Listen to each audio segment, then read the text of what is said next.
Procivis, l'immobilier qui a du sens, présente Sud Radio, le grand matin week-end, Osez investir l'hebdo, 9h30, 10h, Thomas Binet.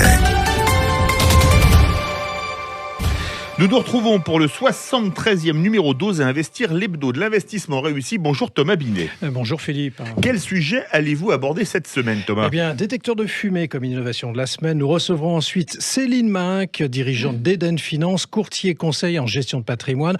On continuera avec notre consultant en gestion de patrimoine Guy Marty et nous allons faire un focus sur l'immobilier neuf sur Orléans. Et en deuxième partie d'émission, nous serons avec Olivier Babot, économiste, pour nous donner son analyse de la situation actuelle et ses prévisions économiques.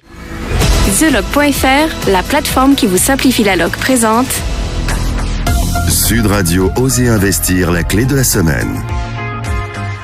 Thomas, vous allez nous parler d'un détecteur de fumée intelligent Netatmo qui a la particularité de nous prévenir lorsque la batterie est faible, c'est bien ça ?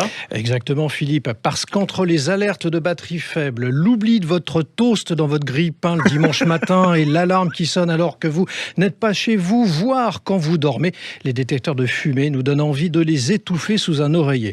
Alors nous ne sommes informés d'un départ de feu que lorsque nous revenons chez nous, malheureusement, et ils ont constamment besoin que l'on remplace leurs piles. Bref, ce n'est pas toujours la panacée. Le détecteur de fumée Netatmo vous évite tous ces soucis, mon cher Philippe. Alors, comment fonctionne ce détecteur de fumée intelligent, Thomas ? Alors, le détecteur Netatmo dispose d'une batterie longue durée de 10 ans d'autonomie qui couvre toute la durée de vie du produit, ce qui implique qu'au bout des 10 ans, il faudra remplacer ce détecteur. Quand un incendie se déclare dans votre logement, où que vous soyez, vous êtes alerté en temps réel sur votre smartphone et celui des membres de votre famille. Vous pouvez le désactiver directement via l'application. Le détecteur contrôle automatiquement la batterie, le capteur de fumée et la connexion Wi-Fi. Et quel est son prix ? Alors, un détecteur Netatmo est actuellement au prix de 99,99 €. Le pack de 2, 179,99 € et le pack de 3, 269,99 € sur leur site. Eh oui, forcément, Philippe. Alors maintenant, vous allez pouvoir écouter Johnny Hallyday avec votre détecteur sans aucun risque. Ah que oui, Thomas.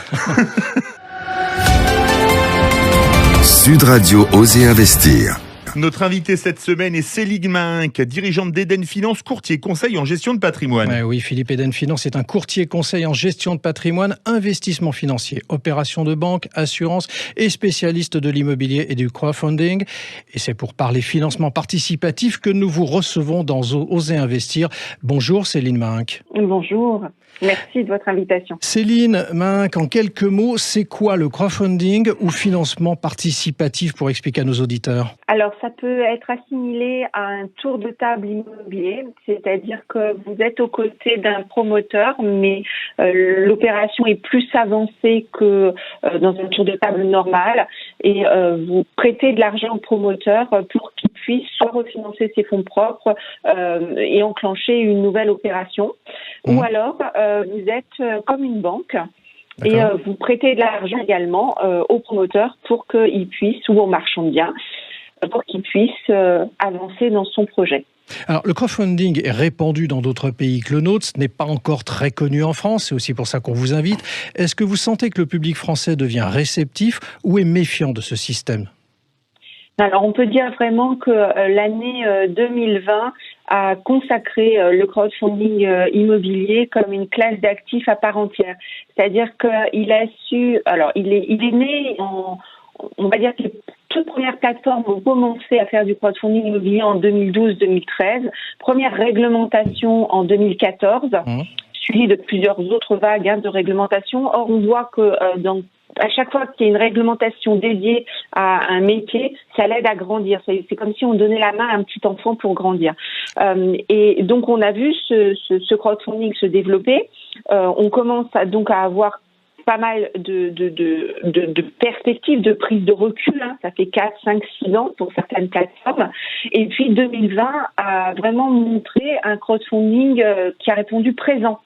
C'est-à-dire que la première période de confinement notamment, les banques, bien malgré elles, ont pas forcément, malgré tout ce qu'elles ont pu mettre en œuvre, pu continuer à exercer leur métier de la même façon qu'elles l'ont toujours fait.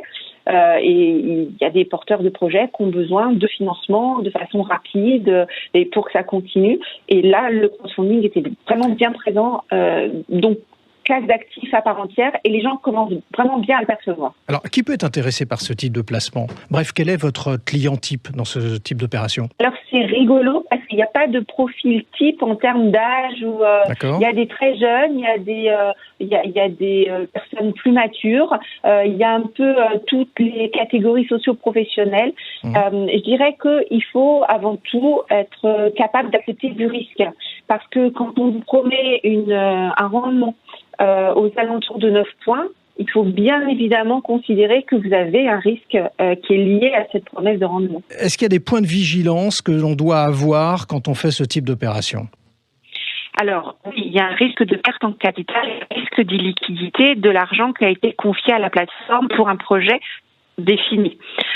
Pour le crowdfunding immobilier, le risque d'illiquidité est peut-être moindre que pour le crowdfunding en général, c'est-à-dire le crowdfunding qui va financer de la TPE ou de la PME.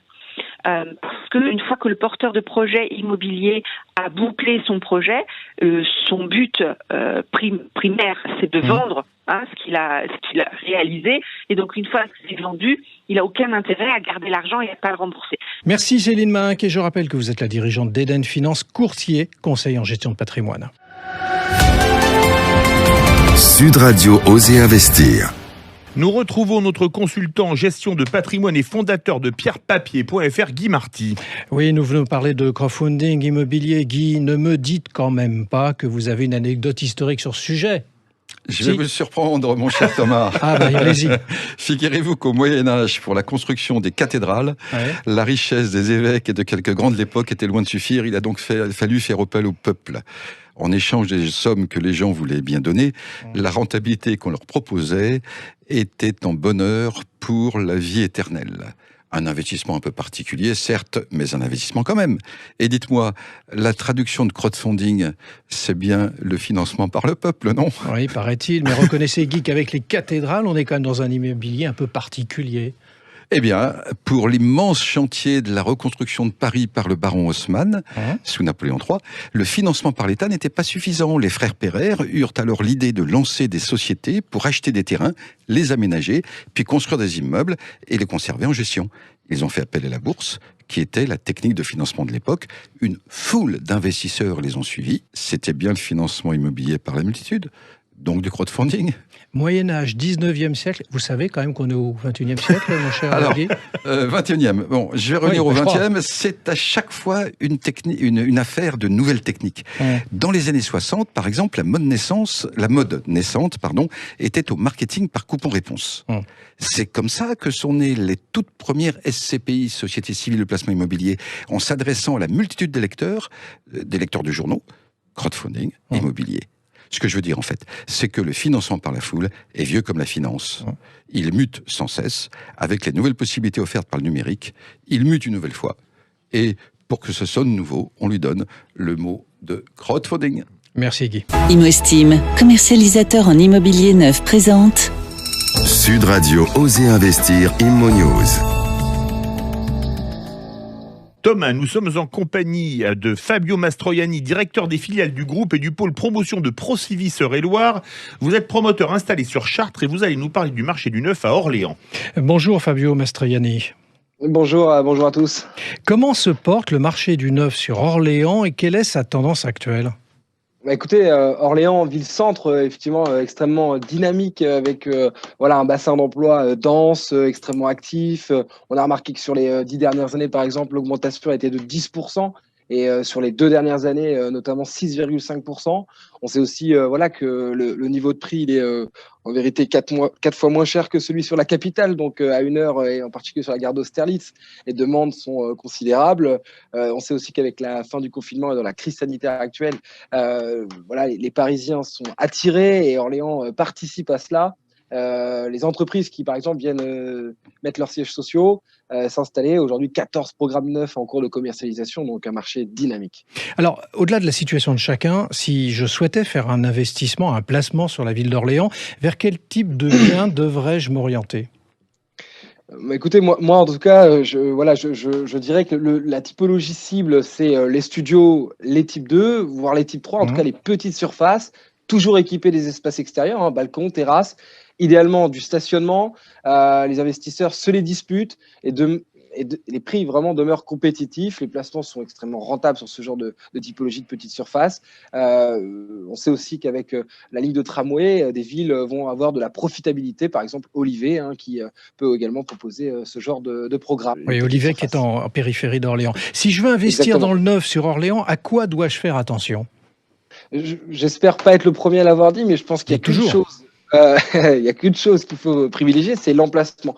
L'emplacement, c'est extrêmement important puisque c'est l'emplacement pour acquérir, l'emplacement pour y vivre, proche des commodités, également pour aller au travail, également pour les enfants, proche des écoles. Donc l'emplacement est extrêmement important pour le cadre de vie et puis également pour la revente puisque l'emplacement, c'est aussi la rentabilité à long terme. Est-ce qu'il y a un quartier d'Orléans dans lequel je devrais aller plus facilement ?